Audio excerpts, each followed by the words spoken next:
reçu, c'est 2 Corinthiens 12, verset 9. 2 Corinthiens 12, verset 9. Je lis au nom de Jésus. Et il m'a dit, ma grâce te suffit, car ma puissance s'accomplit dans la faiblesse. Et je me glorifierai donc bien plus volontiers de mes faiblesses, afin que la puissance de Christ repose sur moi. Vraiment, c'est magnifique. Merci Seigneur pour sa parole. Merci Seigneur. Euh, sinon, par rapport au... Avant de commencer, du coup, euh, le Seigneur, en ce moment, il nous emmène vraiment dans une profondeur qu'on s'imagine pas, en fait. Et vraiment, le Seigneur est bon. En fait, euh, je voyais cette image comme par rapport à la nourriture. Vous savez, la nourriture, entre manger la nourriture directement et manger et regarder juste des photos ou des vidéos de nourriture sur un écran, c'est pas pareil, n'est-ce pas? Et, et la Bible, enfin la parole du Seigneur, si c'est juste, on la regarde juste d'une manière superficielle, c'est pas pareil que si on rentre dedans, on commence à l'expérimenter. Et le Seigneur me montrait cette image, je me suis dit, waouh, qu'est-ce que ça veut dire encore, Seigneur? Montre-moi encore ce que ça peut dire. Et donc, il me montrait encore que, en fait, l'importance du vivre, du toucher, du sentir, du goûter, mais spirituellement, en fait. Et non juste d'être dans le voir et écouter seulement avec nos oreilles, sinon ça n'aurait aucun sens. C'est juste une perte d'énergie et vaut mieux vaquer à ses occupations, en fait, hein. Mais le Seigneur me montrait qu'il y avait 3 dimensions. Et en fait, il y a la, dans les choses terrestres, hein, quand on part, par exemple, on va prendre le mot, je sais pas, le mot poulet, par exemple. On voit le mot, c'est juste un mot, en fait. Et quand on va, l'autre dimension, ça va être le mot poulet, mais ça peut être une image, une vidéo, donc c'est la deuxième dimension. Et la troisième, ça peut être manger le poulet pour de vrai, le toucher. Donc, qu'est-ce que je veux dire par là? En fait, il y a le mot, par exemple, la Bible, Jésus, c'est juste le mot, par exemple. Et vous pouvez aussi regarder des images, des vidéos sur Jésus, etc. Ça, c'est encore autre chose. Mais la dernière, la plus grande dimension, c'est de manger, d'expérimenter, en fait, de rentrer dans les profondeurs. Et aujourd'hui, la question que le Seigneur nous pose, c'est vraiment dans quelle dimension es-tu? Dans quelle dimension est-ce que nous sommes? Est-ce que nous sommes juste dans la marche, dans la superficialité? Ou est-ce que nous sommes dans la deuxième dimension, c'est-à-dire la marche dans la chair? On marche, mais on est dans la chair encore. Ou est-ce que nous sommes dans cette troisième dimension où on est dans la marche dans l'esprit, mais avec les 5 sens, c'est-à-dire l'ouïe, l'odorat, la vue, le toucher, le goût, mais spirituel. C'est-à-dire, est-ce que nous sommes en capacité, un, d'entendre Jésus? Deux, est-ce que nous sommes en capacité de sentir Jésus? Cette bonne odeur, l'odeur de sa présence, l'odeur voilà, c'est spirituellement que je parle. Et troisièmement, est-ce que nous sommes en capacité de voir Jésus dans la vie de tous les jours, dans tous les domaines? Et quatrièmement, est-ce que nous sommes en capacité de toucher Jésus constamment dans notre vie quotidienne, dans tous les domaines? Et cinquièmement, est-ce que nous arrivons à goûter Jésus? Et nous allons voir, du coup, ce soir, on va parler de ce Dieu-là, en fait. Et le thème que le Seigneur m'a donné ce soir, c'est le Dieu du défi, le Dieu de l'impossible. Ce Dieu-là que nous sommes appelés à entendre, à sentir, à voir, à toucher et à goûter, on va voir ce Dieu-là, il y a quelque chose, un message qu'il veut nous donner. Et donc, on va rentrer dans les profondeurs de ce message-là que le Seigneur m'a donné par sa grâce, le Dieu du défi et le Dieu de l'impossible. Je vais juste prier, remettre ce temps, ce message, que le Seigneur puisse prendre, puisse m'aider par la grâce de Dieu. Amen. Merci Seigneur, Papa. Seigneur, tu m'as donné cette exhortation pour nous tous. Et Seigneur, je te prie de prendre le contrôle de ma bouche, de mes pensées, de mes lèvres, de tout, de mon cœur. Prends le contrôle, Seigneur. Parle-nous parce que nous avons besoin de toi. Nous avons besoin d'être transformés de l'intérieur afin que nous puissions vivre pour ta gloire, pour l'avancement de ton royaume et faire ta volonté. Au nom de Jésus-Christ. Amen. Alors, nous allons lire, par la grâce de Dieu, dans 2 Rois, chapitre 5. 2 Rois, chapitre 5. 2 Rois, chapitre 5. 2 Rois, chapitre 5, versets 1 à 18. Je vais lire rapidement par la grâce de Dieu. Donc 2 Rois, chapitre 5. Or, Naaman, chef de l'armée du roi de Syrie, était un homme puissant et très considéré aux yeux de son maître. Car c'était par lui que Yahweh avait délivré les Syriens. Mais cet homme fort et vaillant était lépreux, et les Syriens étaient sortis par troupes, et ils avaient emmené prisonnier une petite fille du pays d'Israël qui était au service de la femme de Naaman. Et elle dit à sa maîtresse, « Oh, si mon Seigneur se présentait devant le prophète qui est à Samarie, il le guérirait de sa lèpre. » Et Naaman le rapporta à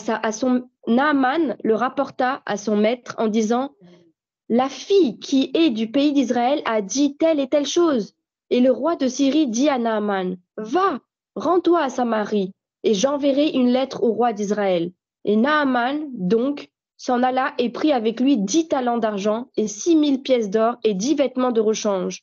Il porta au roi d'Israël la lettre où il était dit, « Dès que cette lettre sera parvenue, sache que je t'ai envoyé Naaman, mon serviteur, afin que tu le guérisses de sa lèpre. » Et dès que le roi d'Israël eut lu la lettre, il déchira ses vêtements et dit, « Mais suis-je Dieu pour faire mourir et pour rendre la vie, pour qu'il s'adresse à moi afin que je guérisse un homme à sa lèpre? Voyez et comprenez qu'il cherche certainement une occasion de dispute avec moi. » Et il arriva qu'aussitôt qu'Élisée, homme de Dieu, apprit que le roi d'Israël avait déchiré ses vêtements. Et il envoya dire au roi, « Pourquoi as-tu déchiré tes vêtements? Laisse-le venir vers moi, et il saura qu'il y a un prophète en Israël. » Naaman vint avec ses chevaux et son char, et il s'arrêta à la porte de la maison d'Élisée. Élisée envoya un messager vers lui pour lui dire, « Va et lave-toi 7 fois dans le Jourdain, et ta chair redeviendra saine et tu seras pur. » Mais Naaman se mit dans une grande colère et s'en alla en disant, « Voici, je me disais, il sortira et viendra vers moi, il se présentera lui-même et il invoquera le nom de Yahweh, son Dieu.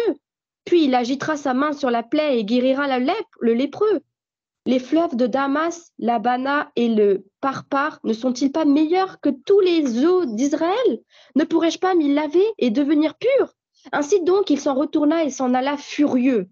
Mais ses serviteurs s'approchèrent et lui parlèrent en disant, « Mon père, si le prophète t'avait imposé quelque chose de difficile, ne l'aurais-tu pas fait? Combien plus dois-tu faire ce qu'il t'a dit? Lave-toi et tu deviendras pur. » Alors il descendit et se plongea 7 fois dans le Jourdain, selon la parole de l'homme de Dieu, et sa chair redevint comme la chair d'un petit enfant, et il fut pur. Il retourna vers l'homme de Dieu, lui et tout son camp, et il vint se présenter devant lui et dit, « Voici maintenant, je sais qu'il n'y a point d'autre Dieu sur toute la terre, et si ce n'est en Israël, maintenant donc, je te prie, accepte ce présent de ton serviteur. » Élisée répondit, « Yahweh devant lesquels je me tiens est vivant, je ne l'accepterai pas. » Naaman le pressa fort de l'accepter, mais Élisée refusa. Alors Naaman dit, « Je te prie, permets que l'on donne de la terre à ton serviteur, une charge de 2 mulets, car ton serviteur ne fera plus d'holocauste, ni de sacrifice à d'autres dieux, mais seulement à Yahweh. Voici toutefois que Yahweh pardonne ceci à ton serviteur. Quand mon maître entre dans la maison de Rimon pour s'y prosterner, et qui s'appuie sur ma main, je me prosterne aussi dans la maison de Rimon. Que Yahweh me pardonne quand je me prosternerai dans la maison de Rimon. Amen. Merci Seigneur pour sa parole, pour ce passage.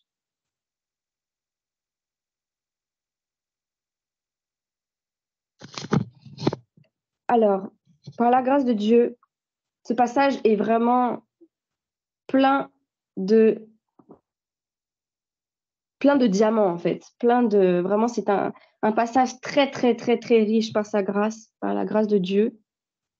Par la grâce de Dieu, Élisée, serviteur de Dieu, Élisée qui est un homme de Dieu, on voit qu'il est rempli de l'Esprit de Dieu. Rempli de l'Esprit de Dieu. On voit comment les choses se passent. Nous connaissons tous cette histoire, la guérison miraculeuse de Naaman et comment ça s'est déroulé. Là, on vient de lire ce passage par la grâce de Dieu. Est-ce que et nous-mêmes qui sommes ici, qui écoutons ce message par la grâce de Dieu, est-ce que nous Nous sommes cette femme et cet homme comme Élisée. On voit que Naaman ici, il guérit de la lèpre. Mais Élisée, on voit que ici, c'est l'homme de la solution. Pourquoi? Pourquoi c'est l'homme de la solution? Parce que il marche avec Jésus-Christ, il marche avec le Dieu Tout-Puissant. Et Christ, Dieu, c'est la solution à tous nos soucis, à tout, que ce soit physique, émotionnel, sentimental, spirituel, tout, financier, tout ce que vous voulez. Et on voit que le fait que Élisée était en connexion avec ce Dieu puissant, ce Dieu du défi, ce Dieu de l'impossible, ce Dieu de la solution, on voit que Élisée lui-même devient l'homme de la solution. Et c'est-à-dire que même le roi d'Israël, qui lui, quand il reçoit le courrier, il se pose plein de questions. Il se dit, mais dès que cette lettre arrive, et il dit, mais suis-je Dieu pour faire mourir et pour rendre la vie, pour qu'il s'adresse à moi afin que je guérisse un homme de sa lèpre? Et en fait, il se tracasse. Et on voit que derrière, qu'est-ce qui se passe? Et il arriva qu'aussitôt Élisée, homme de Dieu, apprit que le roi d'Israël, etc., avait déchiré ses vêtements, etc. Et il arrive et il se présente comme ça, comme étant la solution, entre guillemets. Mais pourquoi? C'est pas à cause de l'orgueil, c'est pas parce qu'il se croit supérieur aux autres, ou c'est pas parce qu'il est la solution, mais parce qu'il sait que le Dieu en qui il croit et que ce Dieu avec qui il est connecté, c'est la solution en fait. Et on voit même, par la grâce de Dieu, que cette servante-là qui était là, cette petite fille, il est écrit, et ils avaient emmené prisonnière une petite fille du pays d'Israël qui était au service de la femme de Naaman. Elle était là juste pour servir Naaman, la femme de Naaman même. Et on voit que cette petite fille, elle est là et elle témoigne aussi. Elle témoigne et elle dit, oh, et si mon Seigneur se présentait devant le prophète qui est à Samarie? Et on voit que le roi d'Israël, lui, il savait même pas qu'il y avait cet homme-là quelque part. Enfin, à ce moment, quand il a ce courrier, il est perdu. Il se rend pas compte de qui habite là, en fait. Il y avait quelqu'un de spécial. Et on voit que cette petite fille, par contre, elle connaissait ce prophète. Elle savait ce qu'il faisait. Et donc, elle va parler de Élisée à sa maîtresse, en fait. Et, et on voit que cette femme-là, la femme de Naaman, va croire et elle va en parler à son mari. Et on voit que l'homme va croire. Et l'homme va croire et il va se rendre, en fait, là-bas. Et quelque part, quand le Seigneur me montrait ça, je me suis dit, waouh, c'est puissant quand même. Cette petite fille qui croit en quelque chose, elle va partager à la femme de Naaman. Et il y a tout un processus qui va être activé, en fait, jusqu'à arriver à la guérison de Naaman. Est-ce qu'aujourd'hui, dans notre vie, que ce soit ton fils, ta fille, ton voisin, ta famille, ton mari, ta femme, les gens qui sont autour de nous, notre entourage, est-ce qu'ils peuvent dire, je connais un homme, je connais une femme dans ma famille ou dans mon entourage qui saura te donner la solution? Ou sommes-nous à ce niveau-là? Ou sommes-nous encore en train de vivre une vie chrétienne dans la médiocrité? Vraiment que Jésus puisse nous transformer à son image, que Jésus nous aide à être à ce niveau-là, en fait. Parce que c'est ce que Dieu veut pour nous. C'est ce que Dieu veut aujourd'hui pour nous. C'est pas uniquement pour des gens spéciaux. Non. Aujourd'hui, vous et moi, le Seigneur veut que nous soyons des hommes et des femmes de Dieu. Nous sommes l'Église, nous sommes l'épouse. Nous sommes l'épouse. Nous devons être cette femme de Dieu, cet homme de Dieu, comme Élisée. Élisée n'était pas spécial. Non, c'est un homme comme vous et moi.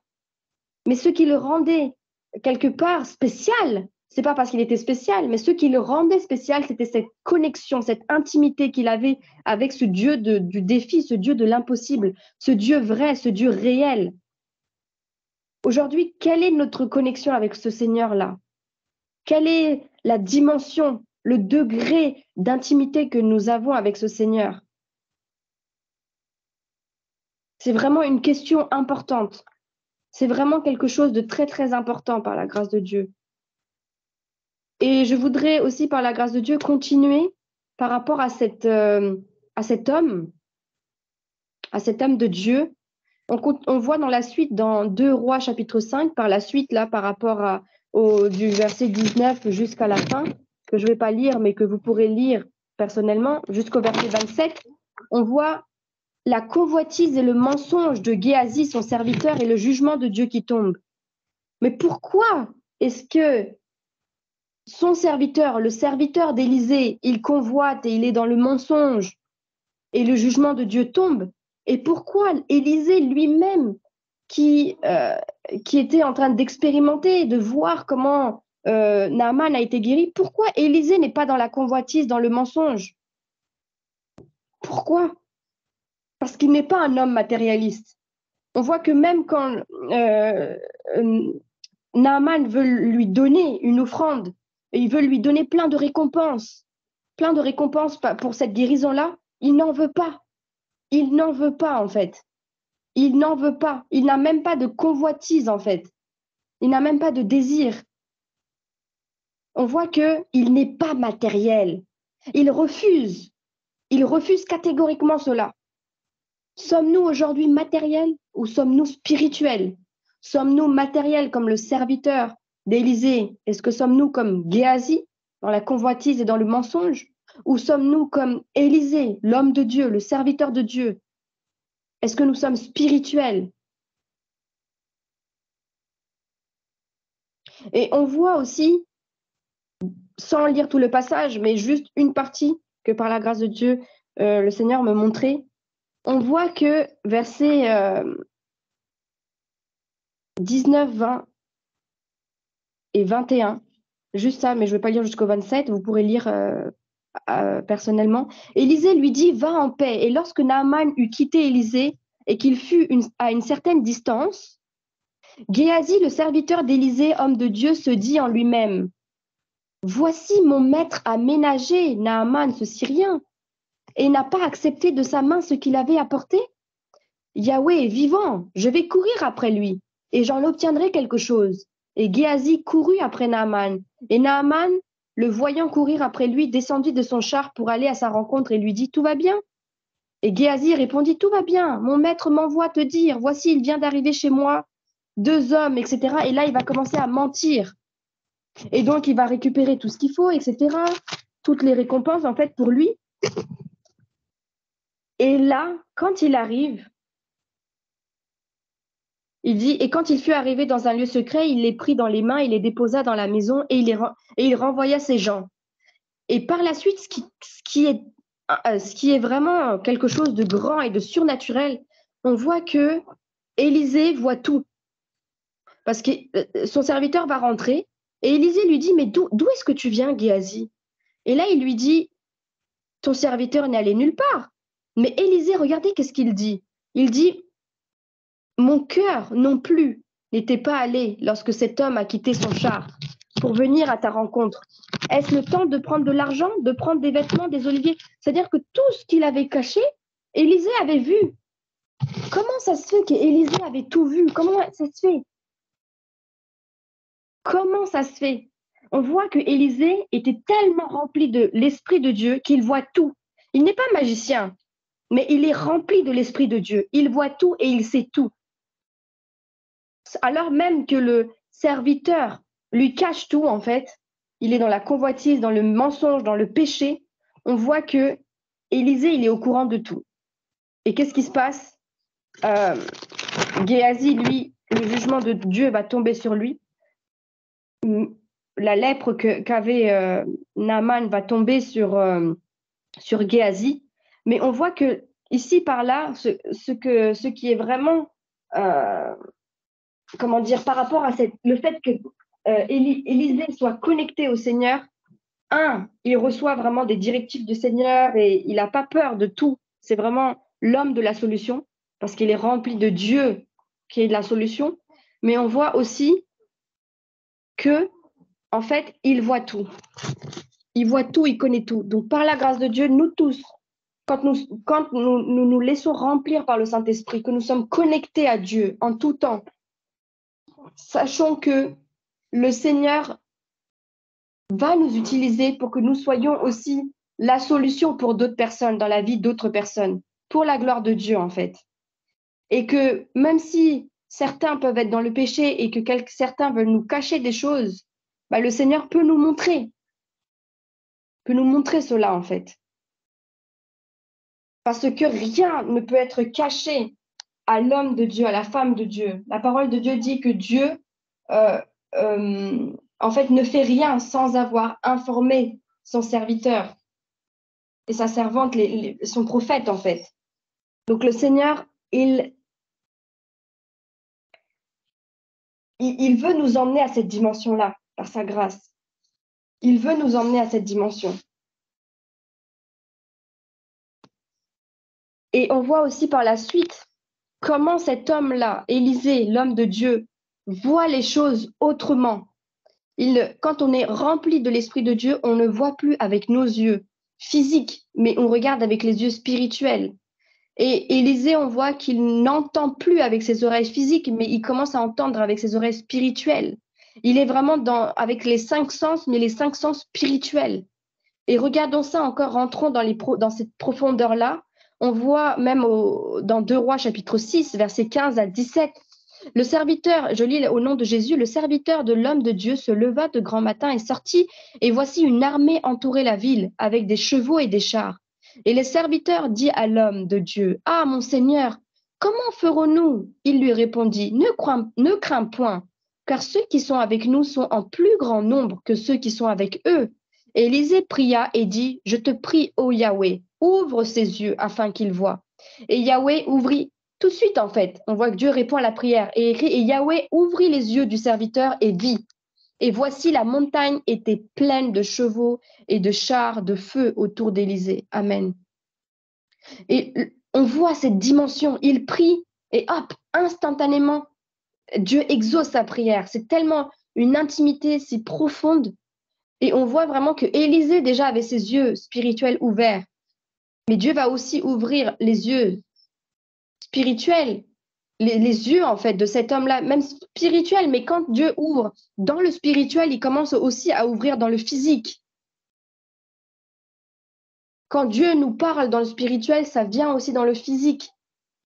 Tout ce qui vient du spirituel se manifeste ensuite dans le physique. Et on voit là que le serviteur va commencer à voir en fait que la montagne était pleine de chevaux et de chars et de feu autour d'Élisée. Et c'est cette dimension-là dans laquelle que Dieu nous appelle par sa grâce. Aujourd'hui, ce matin, où en sommes-nous? À quoi est-ce que nous aspirons? Est-ce que nous cherchons Dieu uniquement pour les choses de la terre? Alors nous serons les plus malheureux, comme la parole de Dieu dit. Mais si nous cherchons Dieu pour les choses d'en haut, pour la gloire de Dieu, pour l'avancement de son royaume, alors les choses commenceront à être d'une autre dimension surnaturelle et spirituellement élevée par sa grâce, par la grâce de Dieu. Et aujourd'hui, ce que le Seigneur veut nous emmener à une dimension qu'il a déjà donnée en fait aussi. Dans Marc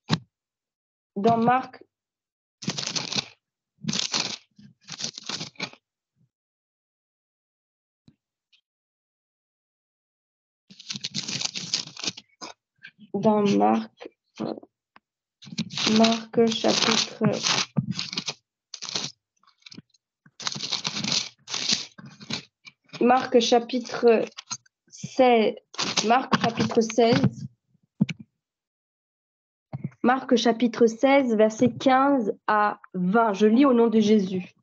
Ce que Dieu attend de nous.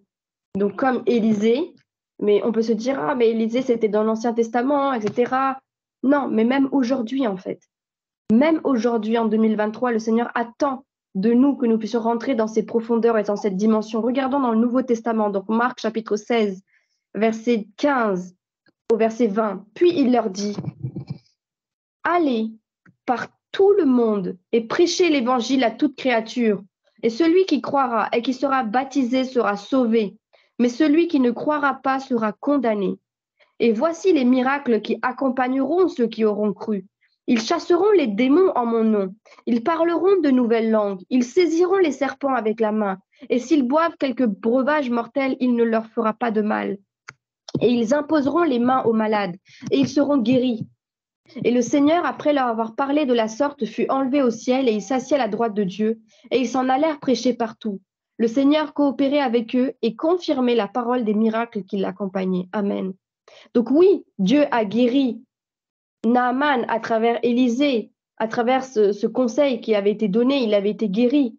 Mais aujourd'hui aussi, le Seigneur, à travers ses disciples que nous sommes, le Seigneur aussi, il dit euh, tous les miracles qui accompagneront ceux qui croient au Seigneur et qui se font baptiser au nom de Jésus.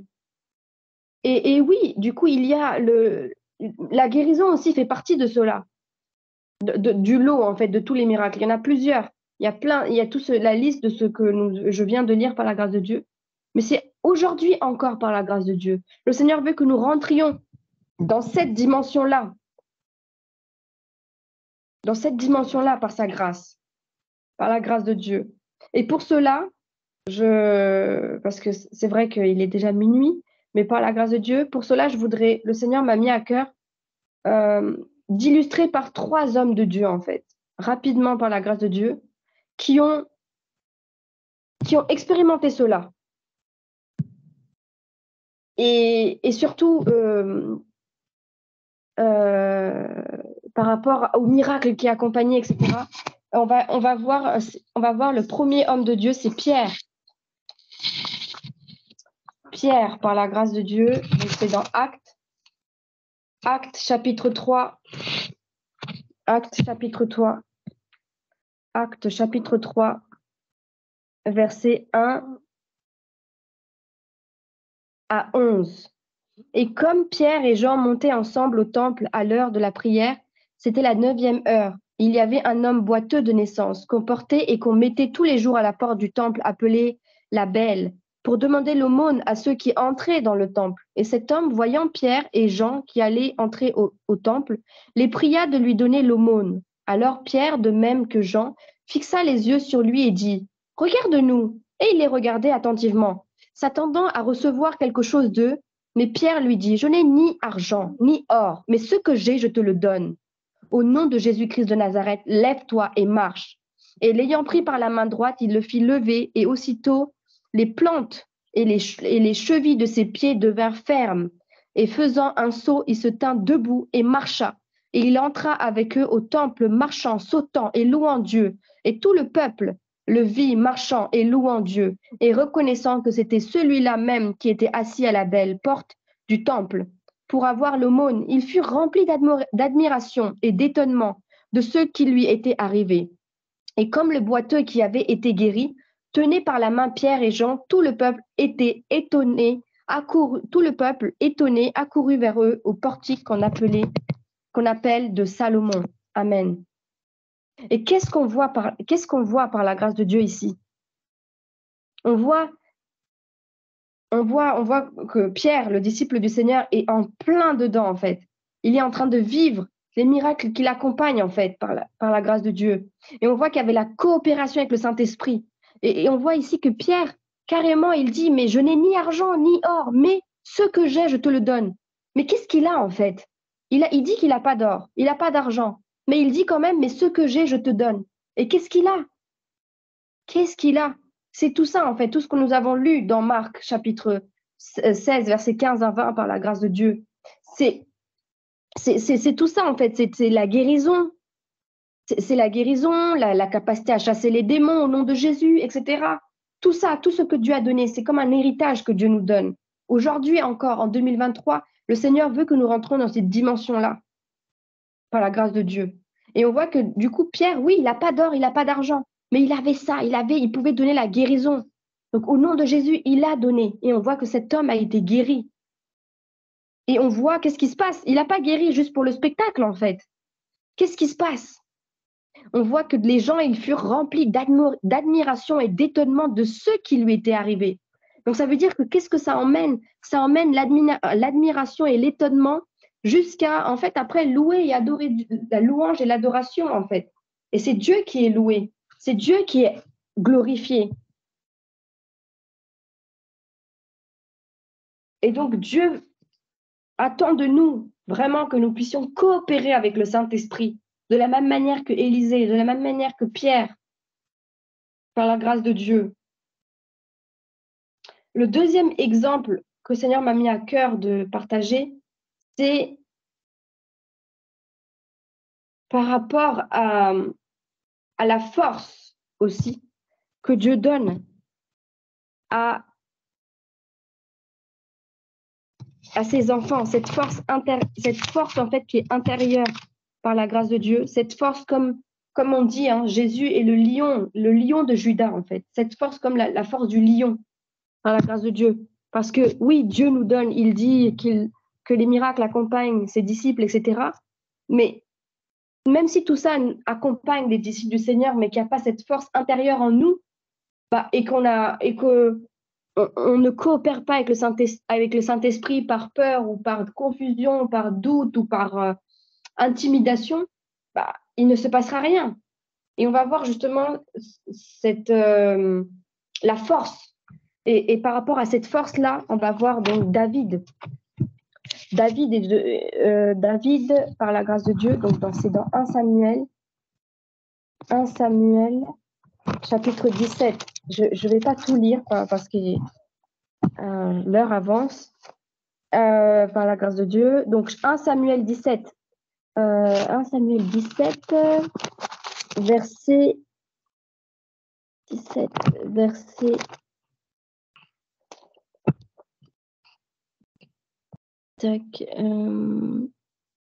17, verset 32. Oui. Alors, verset 34. C'est, en fait, je contextualise rapidement, c'est quand David est devant Saül pour expliquer quand il va aller combattre Goliath. Et là, il va dire, donc David répondit à Saül, et ton serviteur faisait pardon, je vais lire à partir du 32. David dit à Saül, que personne ne perde courage à cause de ce Philistin. Ton serviteur ira et se battra contre lui. Mais Saül dit à David, tu ne peux aller te battre contre ce Philistin car tu n'es qu'un enfant et il est un homme de guerre depuis sa jeunesse. Et David répondit à Saül, ton serviteur faisait paître les brebis de son père et quand un lion ou un ours venait emporter une brebis du troupeau, je le poursuivais, je le frappais et j'arrachais la brebis de sa gueule. Et s'il se jetait sur moi, je le saisissais par la mâchoire, je le frappais, et je le tuais. Et ton serviteur a tué et le lion et l'ours et ce Philistin, cet incirconcis, sera comme l'un d'eux, car il a déshonoré l'armée du Dieu vivant.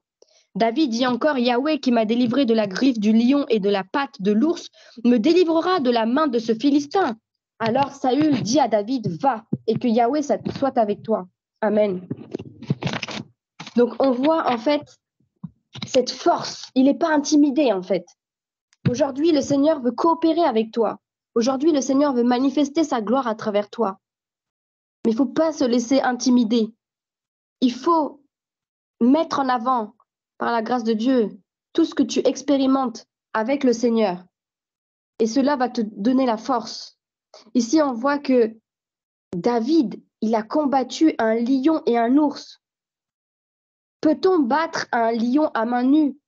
Un lion qui est affamé ou enragé? Est-ce qu'on peut battre, nous, aujourd'hui, un ours ou un lion à main nue, qui est un ours ou un lion qui est affamé ou enragé? Qui peut le faire?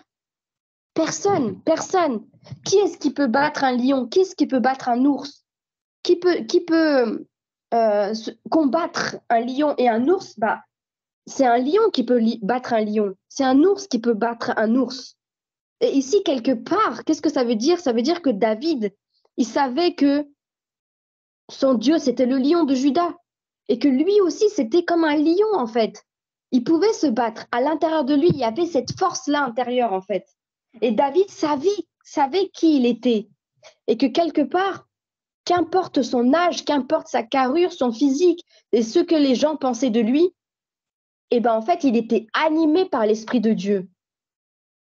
Il était animé par l'Esprit de Dieu qui a créé les lions, qui a créé l'ours, qui a créé les dinosaures, qui a tout créé en fait. Ce Dieu-là grand, qui a créé tous ces animaux-là, il savait que ce Dieu-là était capable, à travers lui, de battre ce lion et cet ours. Et que ce lion, le lion de Juda, en fait, est en lui. Alors nous, aujourd'hui, si David, qui était aussi grand, et qui pouvait combattre un ours et un lion sans être intimidé, sans avoir peur, parce qu'il savait que Dieu était avec lui, le Dieu des armées. Alors nous, est-ce que face aux situations que nous traversons ou à ce que Dieu peut nous demander de faire, est-ce que nous sommes intimidés, nous sommes dans la confusion, dans la peur, ou est-ce que nous abandonnons, ou est-ce que nous repartons en arrière, ou est-ce que nous stagnons, ou est-ce que nous allons combattre parce que nous savons que le lion de Juda est en nous, que l'Esprit de Dieu est en moi et qu'il est capable de battre n'importe quoi à travers moi, qu'il est capable de combattre cela, telle chose qu'on est en train de traverser aujourd'hui. Oui, le Seigneur est capable de combattre cela. Ayons cette force par la grâce de Dieu. Comme Élisée, il faut être rempli de Dieu, marcher avec Dieu, mais comme Pierre, coopérer avec le Saint-Esprit, comme David, avoir cette force et connaître ce Dieu-là du défi, ce Dieu de l'impossible. Et je voudrais terminer par le troisième homme de Dieu par la grâce de Dieu. C'est par rapport au passage que le frère Alexis avait partagé, je pense que c'était dimanche par la grâce de Dieu. C'est Genèse chapitre 22, versets 1 à 8. Je vais relire ces versets que nous avons lus dimanche par la grâce de Dieu. Or, il arriva après ces choses que Dieu éprouva Abraham. Il éprouva, Dieu éprouva. Donc Dieu, oui, nous éprouve parfois à travers des situations.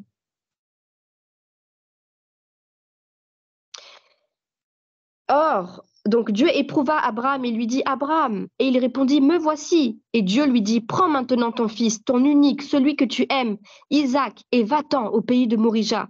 Et là, offre-le en holocauste sur l'une des montagnes que je te dirai. Abraham donc s'étant levé de bon matin, sella son âne, et prit 2 de ses serviteurs avec lui, et Isaac son fils. Et ayant fendu le bois pour l'holocauste, il se mit en chemin et s'en alla au lieu que Dieu lui avait dit. Au lieu, à l'endroit que Dieu lui avait dit. Et le 3e jour, Abraham, levant ses yeux, vit le lieu de loin. Et Abraham dit à ses serviteurs, restez ici avec l'âne. Moi et l'enfant, nous irons jusque-là pour adorer. Après quoi, nous reviendrons auprès de vous. Abraham prit le bois de l'holocauste et le mit sur Isaac son fils, et prit le feu dans sa main et un couteau. Et ils s'en allèrent tous 2 ensemble.